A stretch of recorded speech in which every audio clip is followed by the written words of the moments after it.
While many are calling for Biden to drop out of the race, our next guest is standing firm in support of the president and his reelection bid. Let's bring in Democratic Congressman from Maryland, Glenn Ivey. Sir, welcome to the show. We are so thrilled to have you this morning. Thanks for having me. So you're standing behind Biden in a time when now 19 Democrats are calling for him to drop out. Do you have a message to fellow congressional members and voters who doubt that Biden could be president again, should be leading this party? Well, the message generally, not specifically targeted one group or the other, is, as you just heard the president remind everyone, he is the only candidate to ever beat Donald Trump. And I think he's best positioned to do it again for the Democratic Party. I know there's been a lot of concerns about some of the polling issues, although that all seems to have stabilized after, let's be honest, maybe the toughest 2 weeks I can recall in a presidential campaign. He's weathered that storm pretty well so far. And the numbers seem to be coming back to where they've been prior to that. Now, that still means we've got work to do, but we knew that 2 weeks ago. And I think he's got a record to run on that obviously no other Democrat does have. The first 3 years of his tenure, 15 million jobs, unemployment's at all-time lows, the capping of costs for insulin, the infrastructure bill where we're finally doing the roads and bridges that we need to get done for the improvements. The list really goes on. He's got an outstanding record. We just need to make sure we get that out so the public hears it and is reminded of it come election day. Is there anything the president can do where you might lose support for him?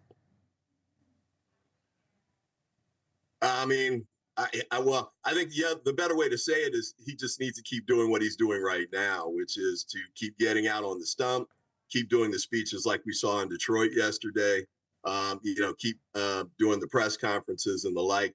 I'd like to see him do town halls. I'm glad he's doing these calls with other segments of the House Democratic caucus. I think he just needs to keep campaigning, and that's what he needs to do to win anyway. And so I think he's on the right track at this point. So even if Biden is the best nominee, does that stop the infighting within the Democratic Party? Should he step down possibly just to unite the party? I think actually that's the opposite. If he did step down, what you could be looking at, I'm hearing people calling for open conventions, which I think would be complete chaos, a complete disaster, because you have multiple people trying to compete for it, many of whom have never gotten one vote in this election cycle. And if it's anybody other than Kamala Harris, I think African American voters will be incensed to outraged, somewhere in that range. So I think it's pretty risky to go about doing it this way. And let me add one other point, too. You mentioned the donors, but, if there's no Biden-Harris ticket, I think they have around $220+ million in their account right now.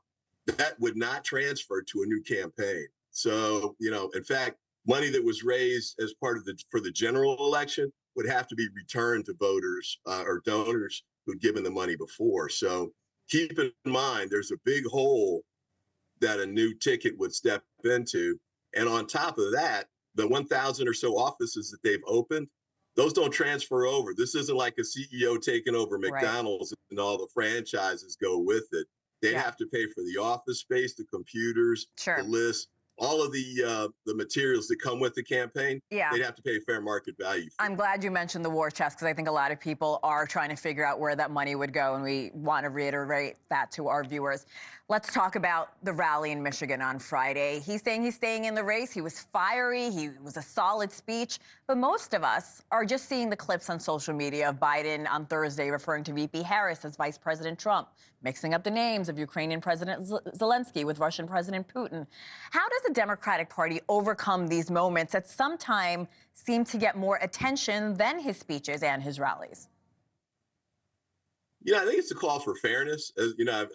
I make mistakes like that. I'm not aware of anybody, whether it's politicians or reporters for that matter, who don't sometimes transpose names or make those kinds of mistakes. The question is, how long are we going to continue with, the hyper analysis of those kinds of mistakes? Because I think it unfairly inflates the impact of them. And keep in mind, some of the comments, Trump has made recently, like that electrocuted or be, killed by a shark stuff. What in the world is he talking about?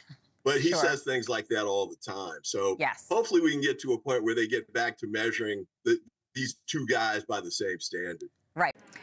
Thanks for watching. Go to joinnn.com to find NewsNation on your television provider. And don't forget to click the red subscribe button below to get more of NewsNation's fact-driven, unbiased coverage.